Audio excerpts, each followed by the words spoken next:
মৃত মানুষের জাতীয় পরিচয়পত্র ও ফিঙ্গারপ্রিন্ট ব্যবহার করে সিম তৈরি করা একটি প্রতারক চক্রের ৩ সদস্যকে ময়মনসিংহ থেকে গ্রেফতার করেছে পুলিশ। দুপুরে সংবাদ সম্মেলনে পুলিশ জানায়, বৃহস্পতিবার রাতে নগরীর তিনকোনা পুকুরপাড় এলাকার একটি বাসা থেকে প্রিন্স, আজিজুল ও কাব্য নামের ৩ প্রতারককে গ্রেফতার করা হয়। এ সময় তাদের কাছ থেকে বিপুল পরিমাণ সিম কার্ড, বায়োমেট্রিক মেশিন ও ফিঙ্গারপ্রিন্টের ছাপসহ ২১ ধরনের যন্ত্রপাতি উদ্ধার করা হয়। চক্রটি দেশের বিভিন্ন এলাকার মৃত মানুষের ফিঙ্গারপ্রিন্ট ও জাতীয় পরিচয়পত্র সংগ্রহ করে সিম তৈরি করে।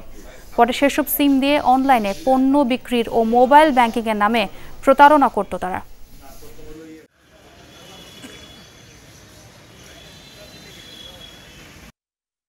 সিম ব্যবহার করে মানুষের প্রতারণা করে আসতেছে।